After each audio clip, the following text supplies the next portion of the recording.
Alright, Orion constellation, Orion the constellation. So basically it's a constellation of stars.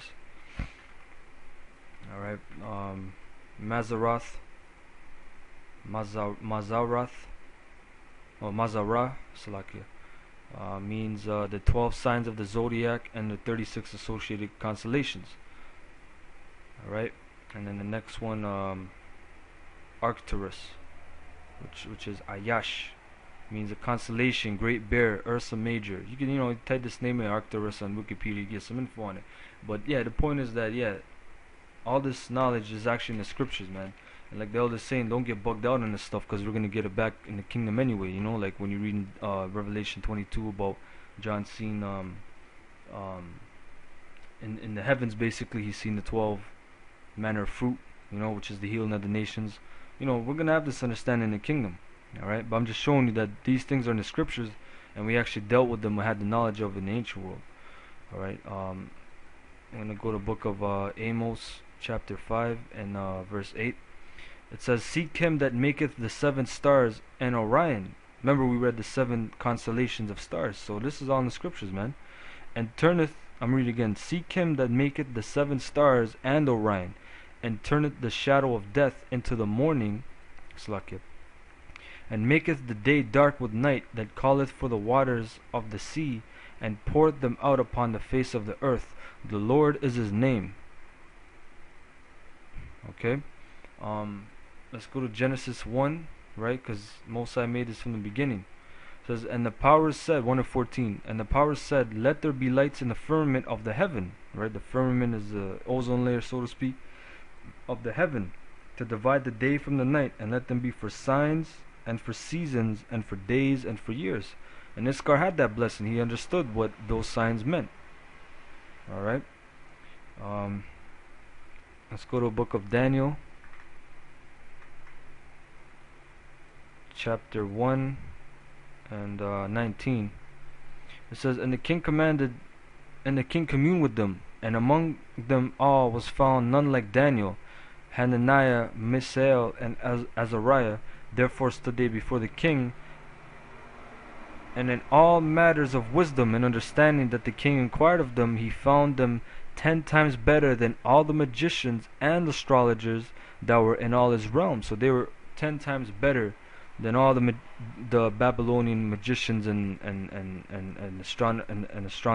astrologers, like the study of the sky, basically, and the stars. Alright, so like I said, we had that knowledge, man. And let's go to the 5th chapter and the 10th verse.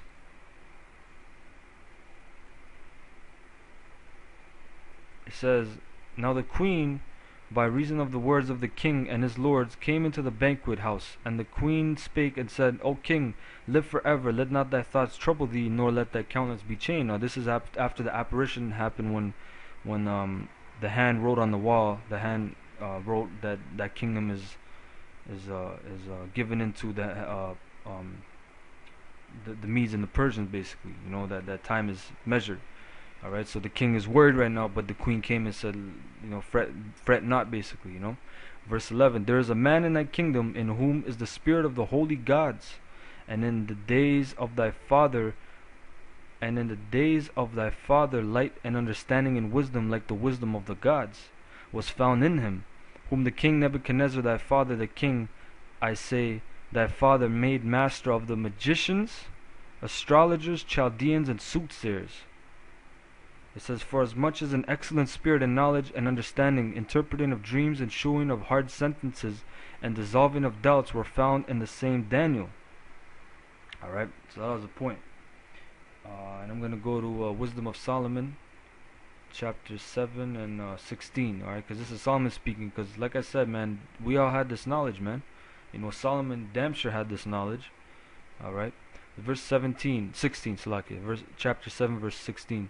For in his hand are both we and our words, all wisdom also and knowledge of workmanship.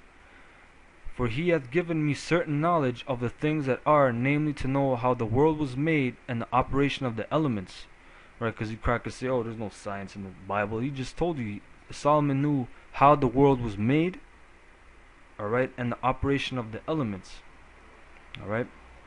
the beginning, ending, and midst of times, the alteration of the turning of the sun and the change of seasons, the circuits of years and the positions of stars, the natures of living creatures and the furies of wild beasts, the violence of winds and the reasonings of men, the diversities of plants and the virtues of roots, and all such things as are either secret or manifest, them I know. Alright, so Solomon knew all these things, man. Alright.